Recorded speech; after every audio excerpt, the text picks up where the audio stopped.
이거는 후쿠시마 오염수 방류보다 100배는 더 중요한 거예요. 이유가 뭐냐면 대한민국 경제가 지금 망하고 있는 게 일시적인 게 아니라는 게 문제예요. 한번 경제 망가지면요. 이미 선진국 대열에 탈락할 가능성이 높아지고 있잖아요. 두 가지 이유는 우리가 봤잖아요.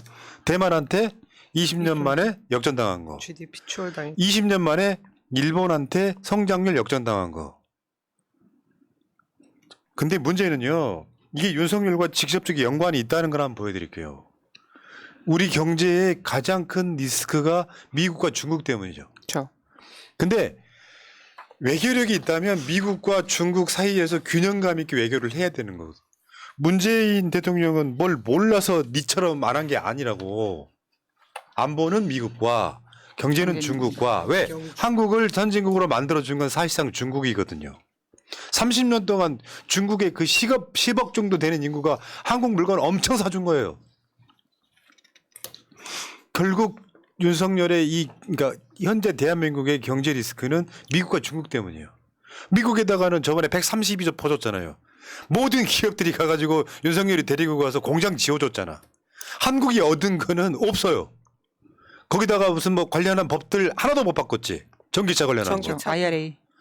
그게 첫 번째 중요한 이슈인데다가 부자가 이제 그 이런 거 있잖아요. 미국의 반도체 공장을 지으면 세금 깎아주는데 그 회사들은 중국의 공장 못 지어.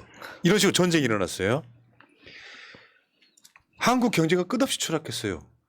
중국 내부의 문제도 있지만 결국 중국인의 국민 감정까지 건드리고 있어요. 어제 보여드렸죠. 중국 네티즌들이 유행한다는 짤. 윤석열이 기시다 똥꼬 빨고 있는 거 있잖아요. 중국 사람들이 조롱을 하고 있어요. 모를까봐? 거기는 컴퓨터를 아이패스하고 모바일로 간 나라야. 모든 국민이 핸드폰 갖고 있는 나라예요. 더군다나 소위 말하면 약간 전체주의 국가에 가깝지. 한국의 인상 너무 안 좋은 거죠. 왜? 선진국 만들어줬더니 이 새끼들이 미국과 일본 똥꼬 빨아 이거잖아요. 미국과 일본의 똥꼬를 빨고 우리를 공격하려고 제일 앞에 서 있는 게 진짜 꼴보기 싫은 거죠. 이게 사실상 탄핵의 이유라고 보는 게 저번에도 한번 보여드렸죠. 여론조사에서 총선 때 가장 중요한 이슈가 뭐겠느냐 했을 때 경제. 압도적으로 경제였잖아요. 근데 이 경제가 하루아침에 좋아지는 게 아니고 윤석열이 올해 들어가지고 올해 상반기쯤에 뭐라 그랬냐면 상저하고라고 했단 말이에요. 근데 이미 하반기가 2개월이 지났어요. 나아질 기미가 없어. 그랬더니 어제 추경호가 뭐라 그랬어. 10월 달 되면 좋아진대. 문제는 뭐냐면 이게 깊고 길게 갈 가능성이 없다는 거죠. 좋아질 방법이 없는 거예요. 좋아지겠다 분위기 좋아져 뭐 중국의 리오프닝 이미 지나갔어. 중국이 근데 부동산발 경제 위기가 와가지고 중국 사람들이 이제 돈을 안 쓰기 시작하는 시대. 어마어마한 위기가 왔다는 거잖아요. 중국 성장 중에 부동산이 차지하는 비중이 한 30%좀 된다면서요. 그 이상이죠. 네. 나 환장. 그러니까 어떠한 중국이 우리나라보다 사실 경제가 약간 늦게 성장하고 있잖아요. 그러다 보니까 우리가 마치 일본 경제를 따라가는 것처럼 중국이 우리나라 경제를 보고 따라가고 있는데 우리가 부동산 이슈가 한번 크게 한번 오지 않았습니까? 옛날에 막 성장했을 때 두 자릿수 성장했을 때 그때처럼 지금 중국이 그만큼 그 어떤 유동성으로 많이 성장했던 부분이 부동산이고 그 문제가 이제 터질 만한 때가 이제 온 것이죠. 자, 데이터로 하나씩 한번 볼게요, 이제. 일단 미국발이 이거 원달러 환율 추이 역대급이에요 지금. 최근에도 다시 연 고점 찍었죠. 네.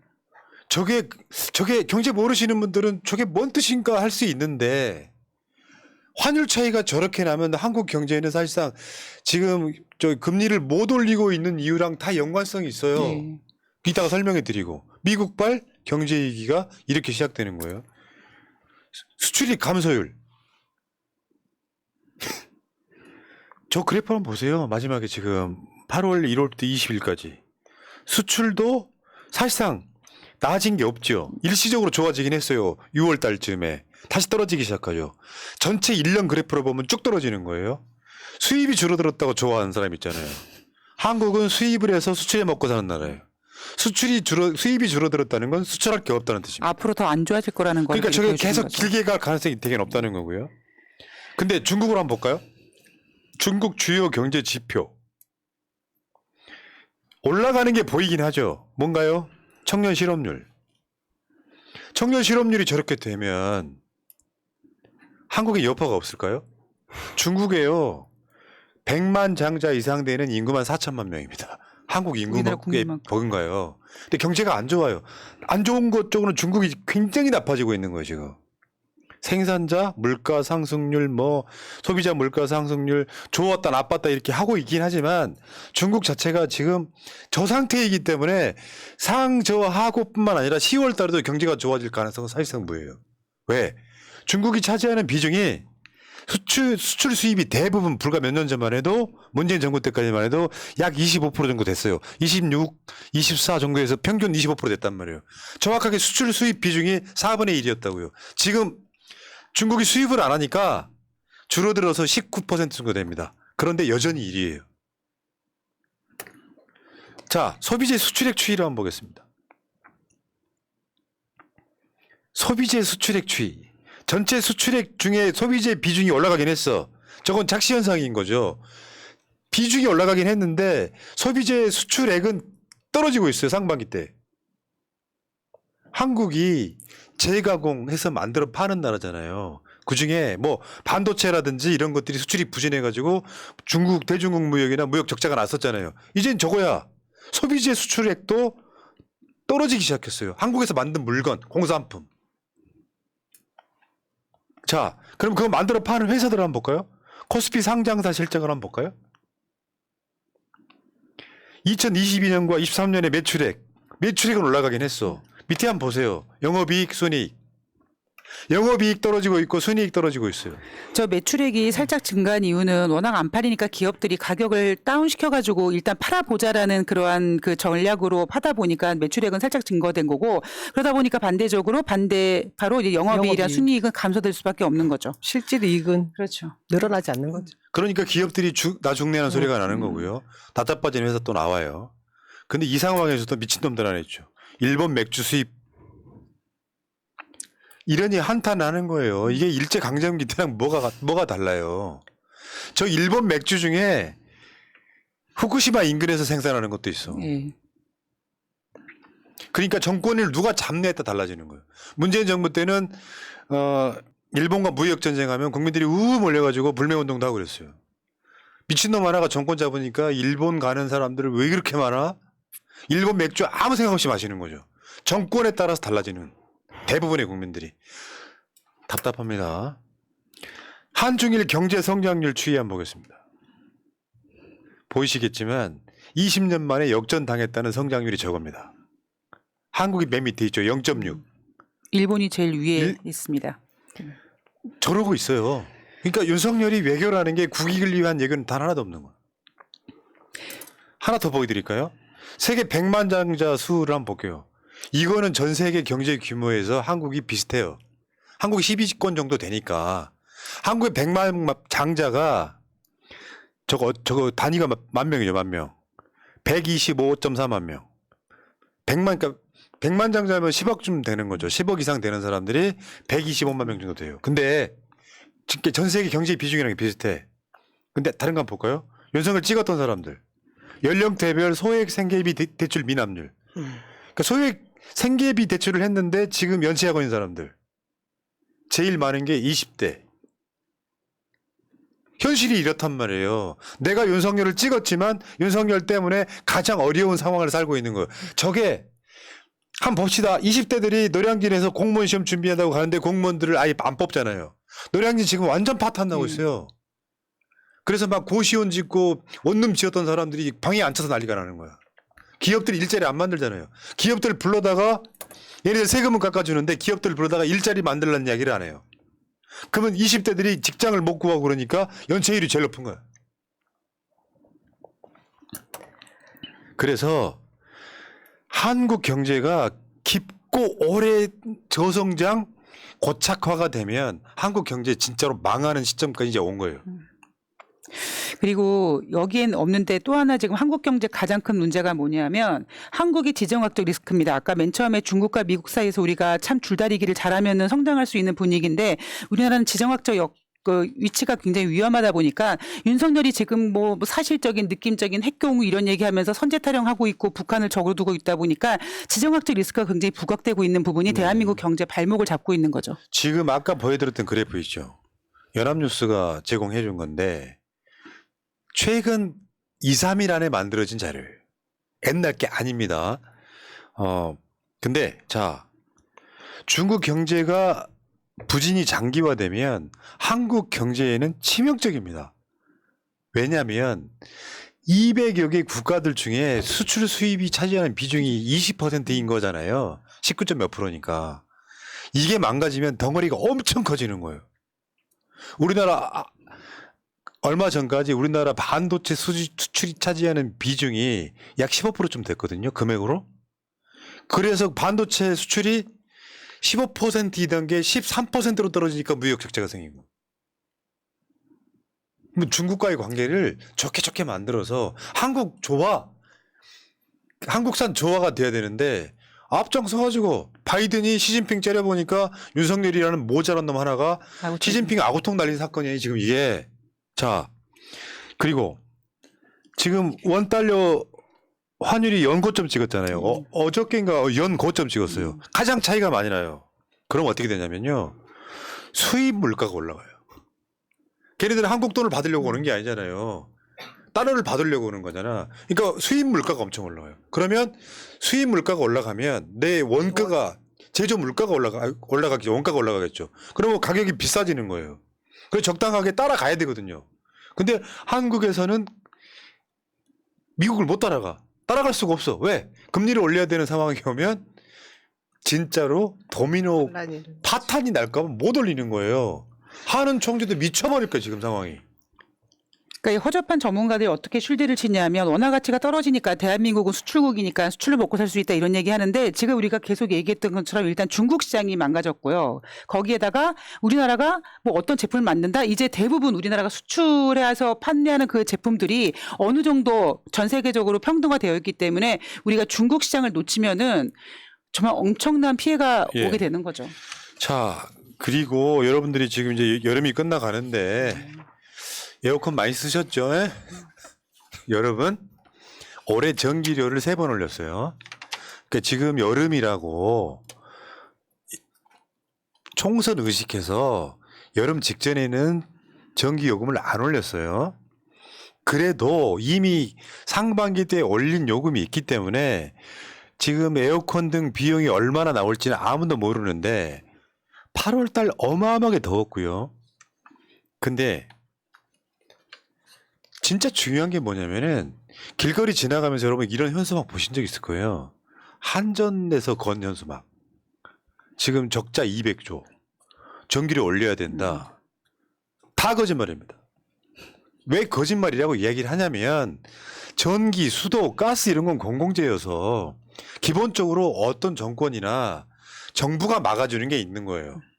말하자면 세금을 모아놓은 예산을 통해서 거기에다가 보존을 해줘야 되는데 한전이 50%가 민영화돼 있기 때문에 거기에 있는 주주들이나 민영화된 부분에 있어서는 이익이 나야 되는데 적자가 난 걸 가지고 국민들한테 호도하는 거예요. 한전 적자가 200조다. 그럼 어떻게 해야 돼요? 원래 기본적으로 한국만 그러는 게 아니라 유럽이라든지 선진국들 상당수는 한전이라고 하는 전기를 만드는 회사가 민간이 아니라 공기업이어서 거기에 세금을 투입해야 되는 게 맞는 거예요. 부분적으로는 세금 올릴 수, 이제 전기요금 올릴 수 있는 거잖아요. 네. 왜 이런 거짓말들을 하죠? 그래서 지금 여러분들 그 전기요금 폭탄 이야기를 하면 잘 사는 분들은 아무 상관없어요. 김건희가 현찰만 60억 갖고 있는데 현찰만 60억 갖고 있다고. 전기요금 뭐 몇십만 원 낸 게 일이 되겠어요? 하루에 그만큼보다 더 많은 이자가 나오는데? 문제는 서민들이라는 거죠. 근데 이거를 또 이번 여름이 끝나고 나면은 또 전기를 올리겠다는 거고요. 또 겨울 들어가면 난방료가 있을 거 아니에요. 가스요금 또 전기를 또 올립니다. 여기에 대한 대책이 하나도 없어요, 이 정권이. 그래서 지금 전기요금 폭탄 고지서가 온다. 폭염 속에 공포에 떠는 시민들. 지금 여러분들 기억하시겠지만 올 초에 난방비 폭탄 기억들 하세요? 경제 망가지면서 경제를 막아낼 어떤 생각도 없는 거예요. 이 새끼는. 그러니까 탄핵시켜야 되는 거예요. 국가가 왜 존재해야 되는데. 기업들한테 뭐 법인세만 존나 깎아주고 욕을 안 할 수 있나? 나도 지금 고상하게 방송하고 싶다고. 지금 정부에서 떠들지 않고 있는데 이번 정부 들어와서 한국은행에 어떻게 보면 마이너스 마이너스 통장으로 맞죠. 쓸 수 있는 것을 지난 문재인 정부 5년 동안 빌렸던 돈보다 훨씬 더 많이 지금 쓰고 있지 이미 않습니까? 상반기에 100조를 뚫었죠. 네. 이런 말도 안 되는 상황인데 저는 최소한 이 우리 프로그램을 시청하시는 젊은 30대 40대들에게 부동산 그 장기 모기지론에 빠지지 말라는 말씀을 꼭 드리고 싶어요. 지금 국가가 국민들에게 이 가계 부채를 더 등 떠밀고 있는 상황에 가 있는 것이 금융위기가 올 것을 꾹꾹 누르고 있다는 얘기를 얼마 전에 세미나를 통해서 알게 되는데요. 문제는 우리가 지금 완전히 급격하게 변화하고 있는 인구 구조 모양이 이후에 그 모기지를 해결할 수 있는 상황이 안 됩니다. 네. 국가도 알면서 그것을 지금 폭탄 돌리기를 하고 있는 상황이라고 하더라고요. 그러니까 이자가 그렇게 쌓였는데 한전 직원들은 성과급 장치합니까? 이것도 말이 안 되는 거고요. 공기업의 공기업성을 포기하면 벌어지는 일들이에요. 나중에 방송사 민영화까지 이제 쭉 갑니다. 그러기 전에 탄핵시켜야 되는 거고, 더 놀라운 이건 뭐냐면 내년 예산 지금 이제 정기국회에서 통과시켜야 되잖아요. 내년 국가 예산 3% 이상 한다면 3% 이상이면요 물가 상승률보다 적은 거예요. 사실상 후퇴하는 거예요. 문재인 정부 때 막 10%, 15% 이렇게 올리니까 무슨 뭐 국가 방만 자정, 윤석열이는 진짜로 모르는 게 하나 있더만. 문재인 정권이 돈을 팍팍 써가지고 빚더미 안 쳤다는 거짓말을 왜 합니까? 왜? 코로나 시국에 가장 돈을 적게 쓴 나라가 선진국 중에 한국인데요. 지금도 국채 비율은 미국이 120% 정도 됩니다. 일본 260% 정도 돼요. 한국 50%밖에 안 돼요.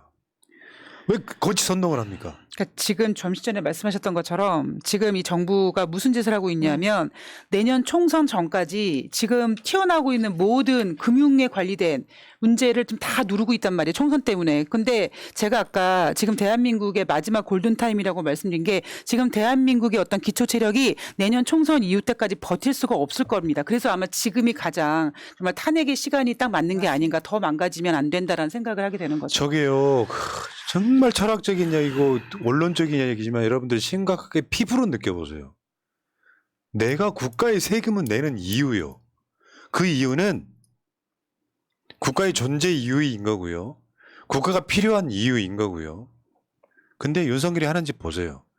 오염수 방류 찬성 이런 걸 떠나서 부자들한테 세금 깎아줘요.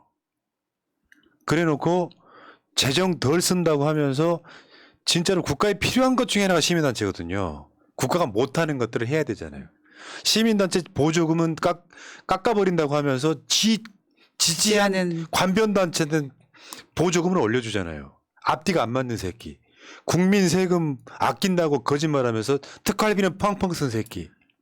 그래놓고 뭐 지출을 줄이는 거거든요. 3% 인상한다면 이거 이제 정부에 제출이 될 겁니다. 이 국회 때 3% 인상을 하면 어떤 상황이 벌어지냐면 대략적으로 얘네들이 그런 거죠. 국민 눈속임이 조삼모사가 그거잖아. 복지를 진짜 어려운 사람한테 두텁게 주겠다. 그렇지도 않아요. 복지 기본 원리 중에 하나는 뭐냐면 보편적 복지가 맞습니다.